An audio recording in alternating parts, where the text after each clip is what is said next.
Sometimes betrayal doesn't scream, it whispers, it smiles, and by the time you realize what is happening, your life is already used against you. This is a short story about love, deception, and the quiet moment a woman chose herself and won. I met him in Johannesburg. That was 2003. His name was Ebuka. He was a Nigerian, soft-spoken, well-dressed, and at first incredibly attentive. He paid for dinners, bought things I needed before I even asked. He made me feel like I mattered, like I was always safe.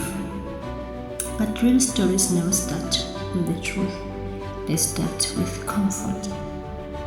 Ebuka never struggled financially. At least that's what I thought. At least that is what it looked like. He always had money for outings, always had fuel in his car, always had answers. Except for one. Whenever I asked to visit his place, everything changed. His body language stiffened, his voice sharpened, aggressive, defensive, unreasonable. I would stop myself, salute hard, and ask gently, "Did I do something wrong, my love?" And instantly, like a switch, he would soften. "Sorry, honey," he would say. "Just don't ask me this again." The sentence stayed with me. It echoed long after he left. But I stayed. Because love has a way of making excuses before it even asks questions.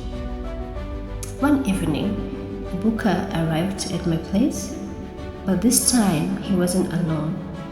He came with a friend, Martin. Ebuka smiled and said, "Honey, good evening." "Honey, Martin is the reason you could not visit my home. We stayed together," he explained. I nodded. I smiled. And then I said, don't worry, honey. I understand." But understanding isn't the same as believing. Weeks later, on a quiet morning, I went shopping at the mall.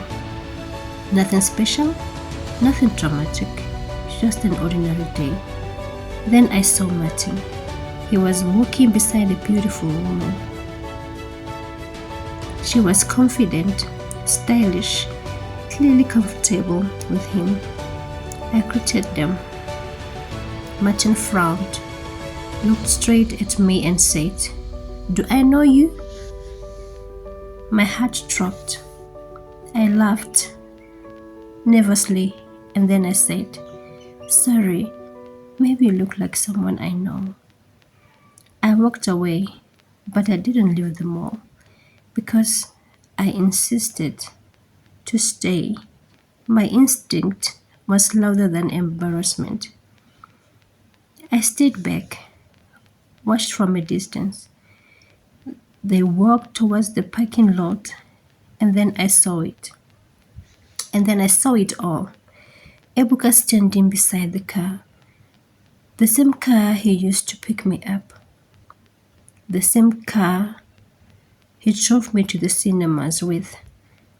The very same car he bought using my ID. The same car he promised was mine. They got in, and in that moment, everything made sense. The aggression wasn't random. The secrecy wasn't accidental.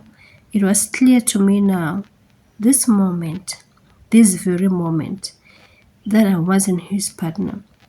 I was his cover. The car, the documents, the promises, they weren't love. They were strategy. I didn't confront him. I disappeared. Because sometimes the smartest move is silent, nothing but silence.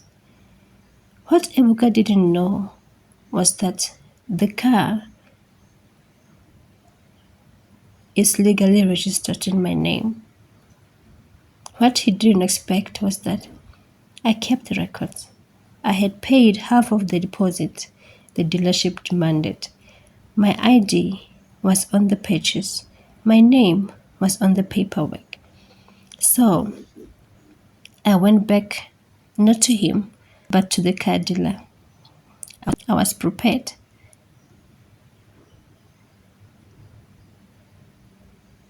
I was not confused.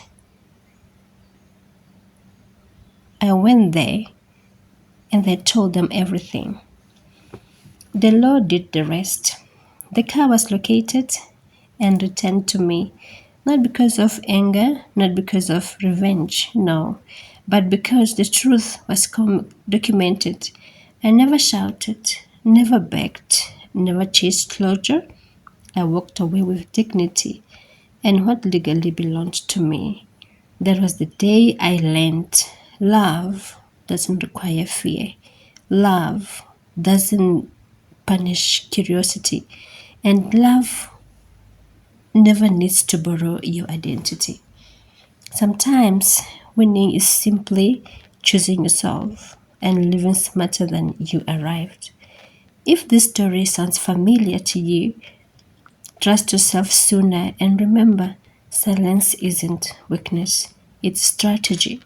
If you want to know about what happened to Ebuka, don't hesitate to watch part 2. I love you all.